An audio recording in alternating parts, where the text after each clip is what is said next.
Today, we'll discuss an important property about the convergence of sequences, which is sometimes useful.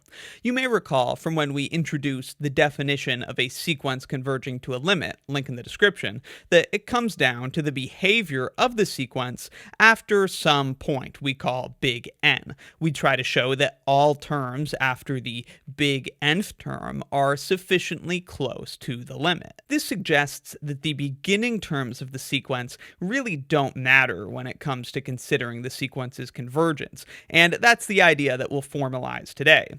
To that end, here's a new term. If an is a sequence of real numbers and m is some natural number, then the m tail of the sequence an is the sequence of terms of an after the mth term, so the m plus 1th term, the m plus 2th term, and so on. For example, the 4 tail of the Fibonacci sequence is all terms after the 4th, so 5, 8, 13, 21, and so on. At times, the behavior of a sequence will just be a little strange near the beginning, and ultimately, we want to reserve the right to discard as many terms from the beginning of the sequence as we want. So, in the future, if we ever want to make a convergent sequence argument, we are free to ignore however many terms we want at the beginning and just focus on some tail of the sequence that we find relevant. So here's the theorem. We have two directions to prove.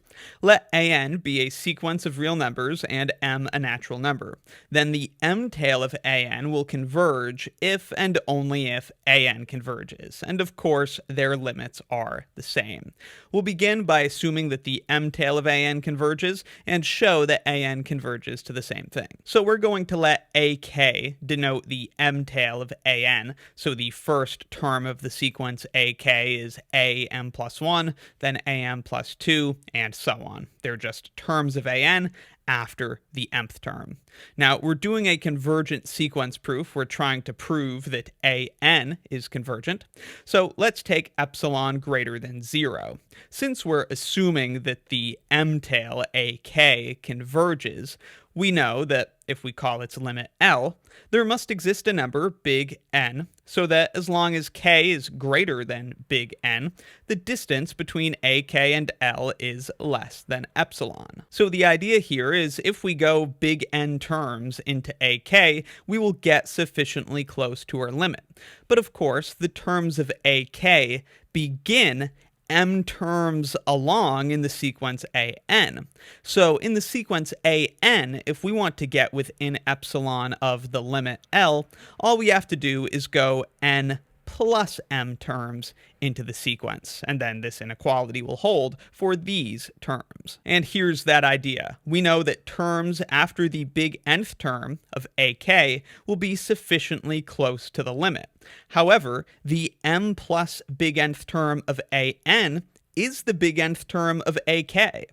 So as long as we consider terms of an after the m plus big nth term, we will be considering the same thing as we did here, terms of ak that are after the big nth term. And so we'll have that same inequality. Again, the terms of an after the mth term are just the terms of ak.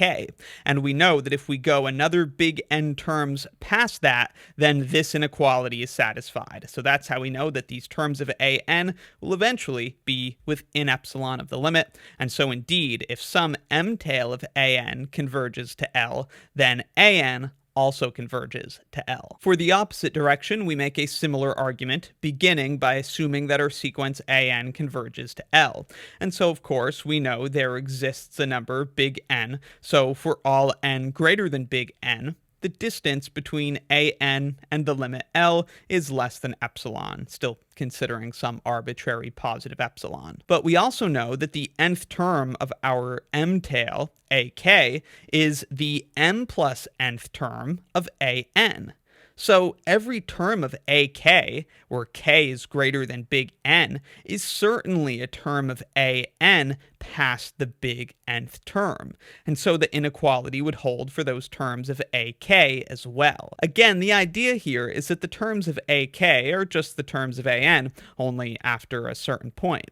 And we know that if we go past the big nth term of AN, we will be sufficiently close to our limit. But if we go past the big nth term of AK, well, that's like going even further than big N terms into AN, because AK starts past the mth term of AN. So certainly for any such term of AK, that is terms after the nth term, we know that they will be within epsilon of the limit L, because they're just more terms of AN satisfying that inequality. They're terms of AN after the big nth term. The logic here is very simple, but it can be a bit confusing with all the subscripts floating around, so be sure to let me know in the comments if you have any questions. One more thing, we may say a sequence eventually has some property if some tail of the sequence has the property. So this is useful vocab to have. A sequence, for example, might not consist of positive terms, but maybe every term after the 100th term is positive. So we could say that the sequence is eventually positive because the 100 tail of the sequence is positive. Ultimately, as sequences are infinite in length, it is very useful to be able to talk about those infinite tails, disregarding whatever finite part of the beginning we find useful too. So this is useful vocab to have. Let me know in the comments if you have any questions, and be sure to check out my real analysis course and real analysis exercises playlists in the description for more. If you find my videos helpful, please consider supporting what I do by joining Wrath of Math as a channel member. You can get early and exclusive access to additional videos and extra practice, and if you join at the premium tier or above, you can access the lecture notes used in my courses.